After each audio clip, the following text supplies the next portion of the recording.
Na capacitação tecnológica da integração lavoura-pecuária-floresta, vamos ver como se deu ao longo dos anos a evolução no modo de trabalhar a terra.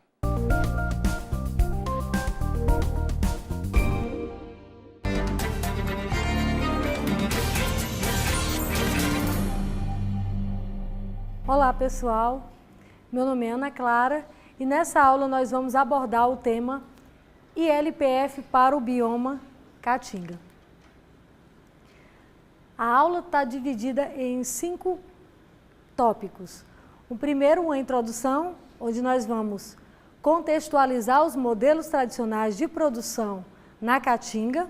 O segundo tópico vai nos trazer a construção de um modelo de ILPF para o bioma. O terceiro, vamos falar sobre o manejo dos componentes do sistema. O quarto, sobre os produtos e serviços gerados.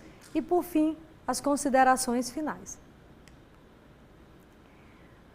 Contextualizando os modelos tradicionais, o modelo tradicional agrícola praticado na região é um modelo que tem baixa sustentabilidade. Por quê?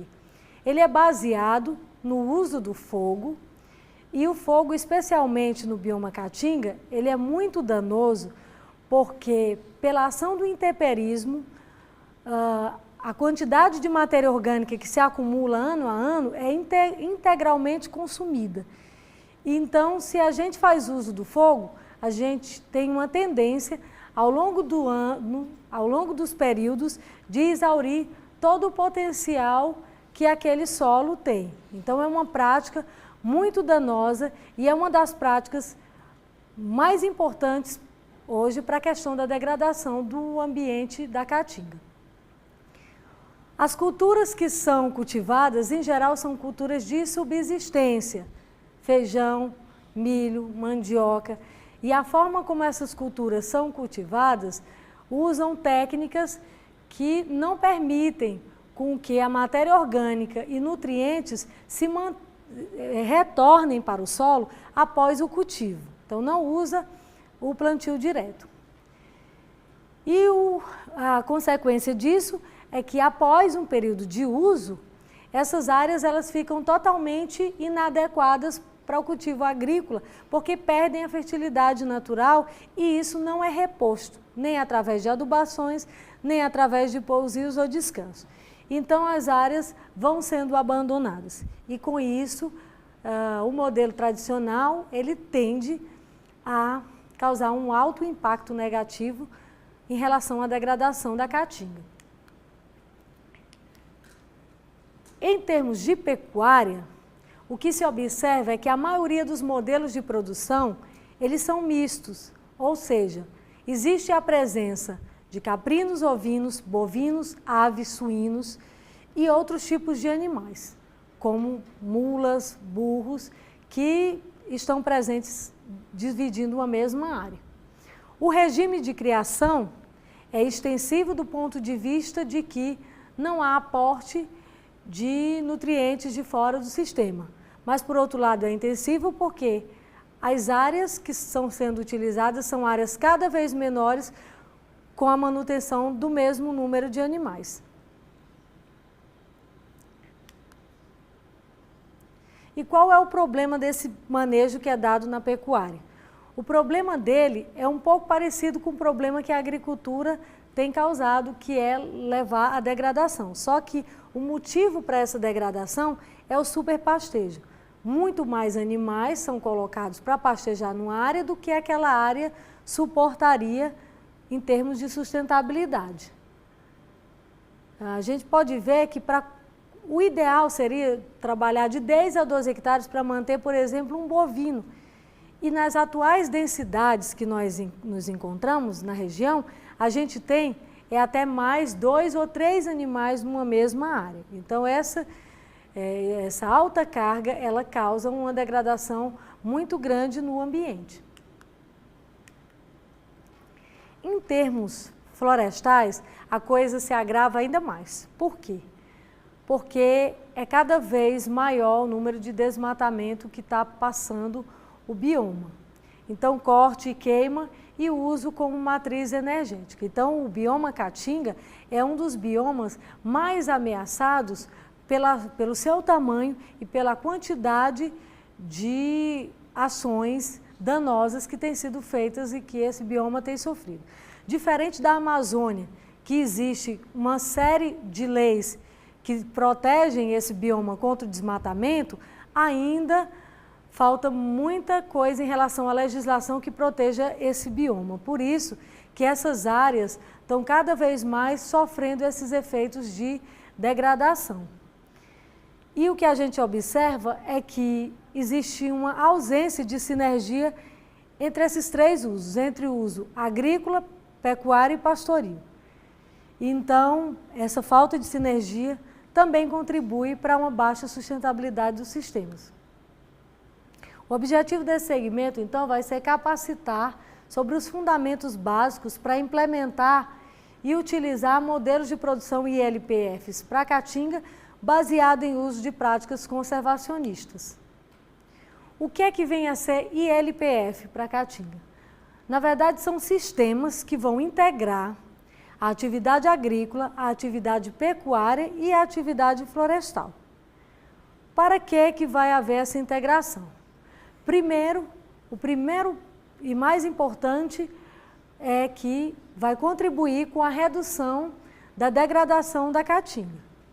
Segundo, para garantir uma estabilidade na produção, elevar a produtividade e, por fim, ser um agente de fixação do homem no campo.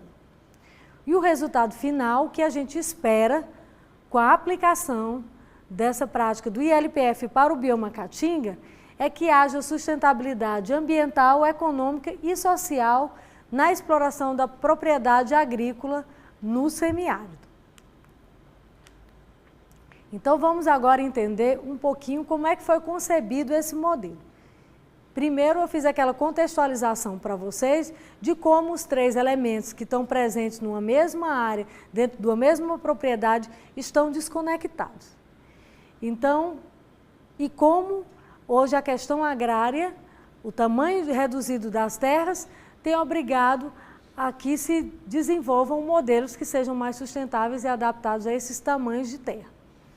Então, na concepção do modelo, observou-se que havia uma necessidade de dimensionar um modelo que considerasse os três componentes para o tamanho médio de propriedades que existia até então na Caatinga. Então, a base para esse modelo foi um módulo de 10 hectares. Então, a base foi um módulo de 10 hectares. O que não significa que a gente só pode ter ILPF para o bioma Caatinga de 10 hectares. Isso é a base. Mas você que se tem maior disponibilidade de terra, vai ampliando esses módulos, criando outros módulos e possibilitando até a rotação entre eles. Então, o módulo está dividido mais ou menos assim. 20% da área tem a finalidade agrícola. Por que 20%? Porque essa área, basicamente, ela só é utilizada durante o período chuvoso para a produção agrícola. No restante do ano, ela pode ser usada para outras finalidades, como nós vamos ver mais adiante. Outros 20% é a área de floresta e a reserva florestal que é necessário que cada propriedade tenha. E 60% para a pecuária. Por quê? Porque na maior parte do ano, o que vai ser explorado na região é a pecuária. Então, é o componente que vai precisar que seja utilizado uma quantidade maior de área. Então, como funciona o módulo agrícola? O módulo agrícola, na época das águas, ele produz culturas agrícolas, então ele não é pastejado.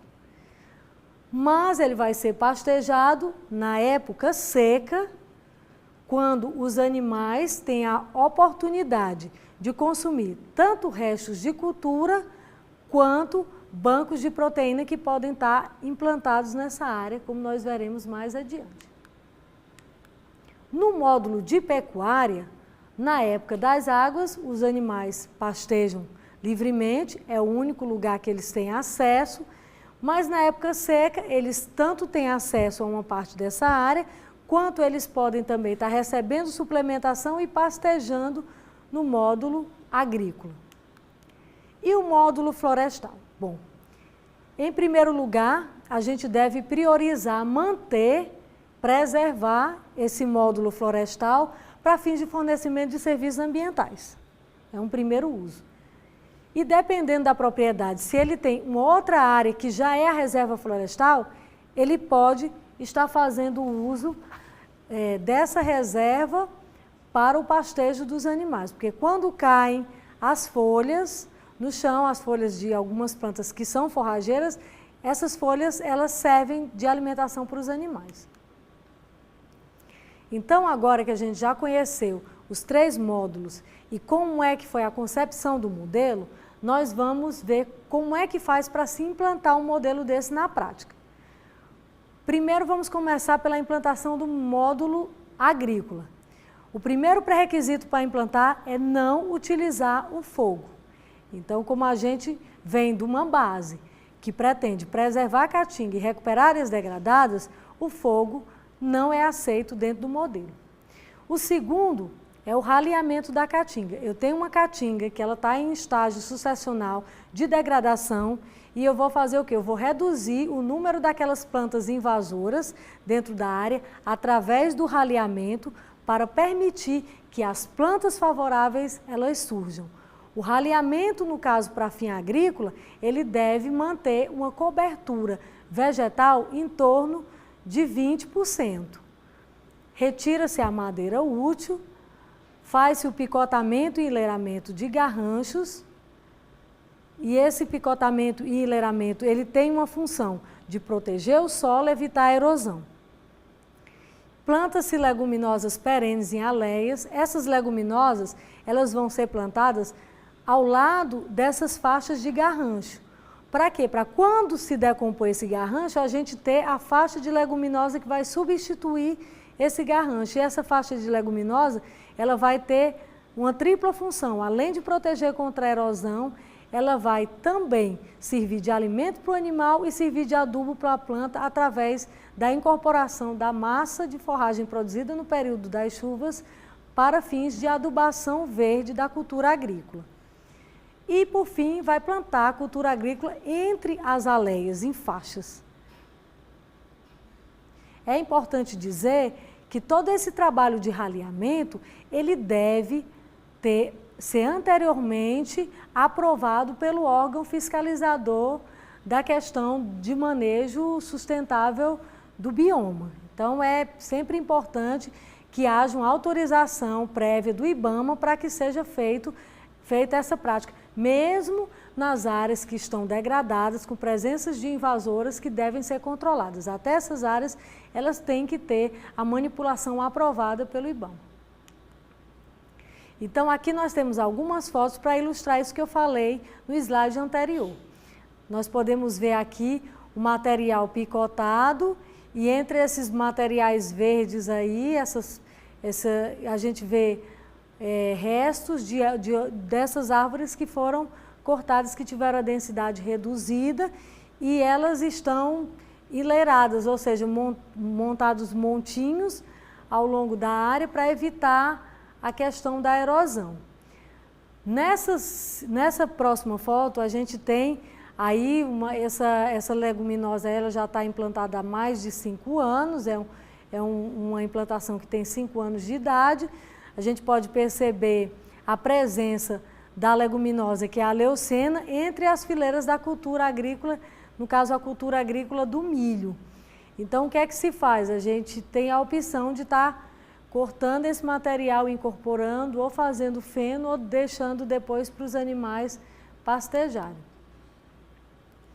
Como é que é o uso dessa leguminosa? Então, como eu já havia dito anteriormente, mas é sempre bom a gente reforçar, essa leguminosa ela é muito importante no sistema, porque a base desse modelo que nós estamos apresentando para vocês nessa aula é uma base agroecológica. Então, não permite que sejam utilizados insumos químicos convencionais. Então, para isso, a gente tem que recorrer a outros tipos de insumos para garantir a fertilidade necessária no solo para que a planta se desenvolva bem.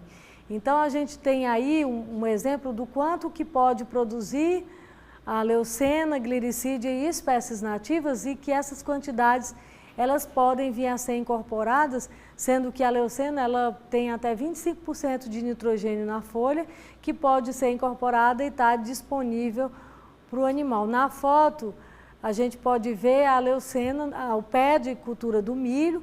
Em geral, se fazem 2 incorporações, uma quando o milho está entre 4 e 6 folhas e na metade do ciclo de crescimento, antes dele produzir o grão, para que haja nutriente disponível para a planta se desenvolver bem.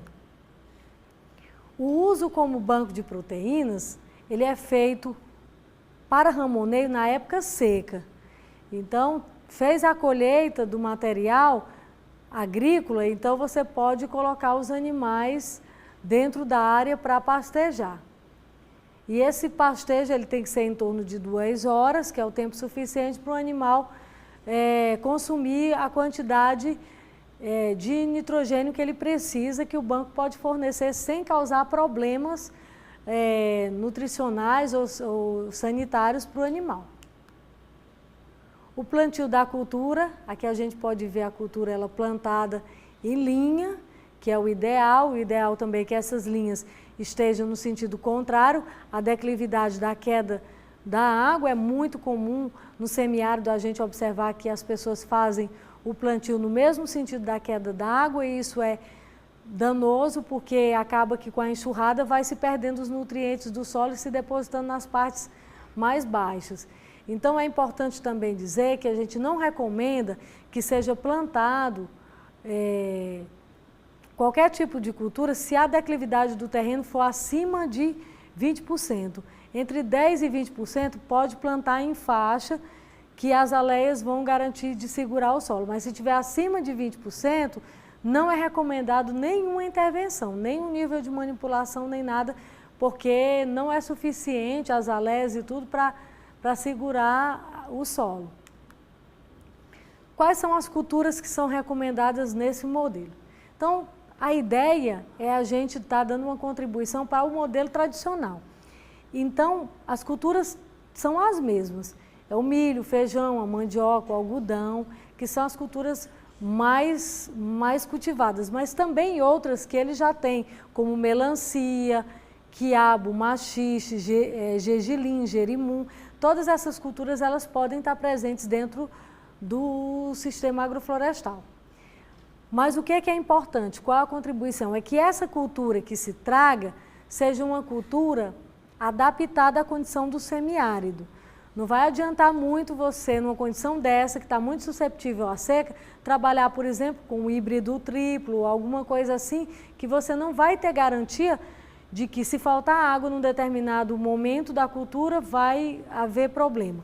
Então, a Embrapa já dispõe de uma série de variedades e híbridos adaptados à condição do semiárido, que a gente encoraja os técnicos e produtores que procurem esses tipos de híbridos e variedades e trabalhem com esses. Normalmente a Embrapa emite no final de cada ano, início do próximo ano, início da época chuvosa, notas técnicas recomendando quais seriam os materiais mais adequados para serem cultivados naquele ano. Então é interessante que os técnicos tenham conhecimento dessa informação e a utilizem, que com certeza isso vai ter um resultado muito positivo sobre os níveis de produtividade do sistema. Também se cultiva o sorgo, além dessas culturas convencionais, que são utilizadas para a alimentação humana, também é muito comum a gente ver cultivado o sorgo e recentemente o milheto tem sido uma cultura implantada, que tem se adaptado muito bem à questão do déficit hídrico, então tem sobrevivido muito bem à questão dos veranicos, que ocorrem geralmente durante a época chuvosa, e tem havido uma produção bem considerável e satisfatória dessa cultura na condição do semiárido. É algo novo, as pessoas não tinham muito conhecimento e hoje já existem alguns grupos de produtores que já estão utilizando essa tecnologia que a Embrapa levou ao conhecimento dos mesmos. Para ilustrar essa questão, eu falei de várias culturas. Essas culturas, elas podem ser cultivadas isoladamente? Sim, mas a maioria dos sistemas agroflorestais, os produtores e a Embrapa também recomenda que se faça consociação. Aqui é aquela consociação mais tradicional, de feijão com milho. Mas existem outras consociações que os produtores também fazem e que essas consociações elas visam a manter o equilíbrio do sistema. O módulo de pecuária. Bom, o módulo de pecuária é fundamental que a gente faça algum tipo de manipulação para aumentar a capacidade de suporte. A primeira recomendação de manipulação é o raleamento, porque a maior parte dos rebanhos eles vão ter ovinos e bovinos. Alguns têm caprino, que é mais recomendado o rebaixamento, mas o raleamento ele também se presta para as 3 espécies. Então esse raleamento é o mesmo princípio que foi usado para a área agrícola. A gente vai reduzir o número de espécies invasoras que tem dentro da área. Reduzindo o número de espécies invasoras, a gente permite que as espécies que são forrageiras, elas venham a aparecer dentro da área. Tem só uma peculiaridadezinha em relação ao raleamento para fim agrícola, que é o percentual de cobertura vegetal. O percentual da cobertura vegetal, lá no caso do raleamento para fim agrícola, a gente deixa uma cobertura mais ralinha, em torno aí de 15% a 20%. Aqui, a gente já deixa uma cobertura maior, em torno de 30% a 35%. Por que essa cobertura é maior? Porque aqui a gente já vai ter uma condição de plantas que já são mais adaptadas ao sombreamento. Então, a gente pode deixar uma questão maior de sombra. Além do fato de que muitas dessas plantas, elas vão perder a folha na época seca. Quando elas perdem a folha na época seca, como por exemplo a aroeira, a catingueira, essa folha seca que elas perdem, que cai no chão, ela vai servir de forragem para o animal. Então, se eu tiver uma cobertura maior dessas plantas, eu também vou estar garantindo um aporte maior de forragem para os animais durante o período seco. E a questão de enriquecer. O enriquecimento, o próprio nome já está sugerindo. A gente vai enriquecer, aumentar a produção de plantas forrageiras naquele ambiente. Então, aqui vocês veem um exemplo de uma planta que foi um capim, que foi desenvolvido para regiões mais úmidas e que nos surpreendeu quando levamos para o semiárido, que ele se adaptou muito bem. Tem uma alta relação folha-colmo, qualquer chuva ele já vem uma rebrotação nova, altamente adaptado para uma condição de semiaridez aí de até regiões que chovam aí por volta de 500, 600 milímetros, ele se dá muito bem, que é o capim maçai. Então, o enriquecimento com capim maçai, ele permite também que a gente potencialize em até 5 vezes a questão da capacidade de suporte de uma área dessa raleada no ambiente de caatinga para o módulo pecuário.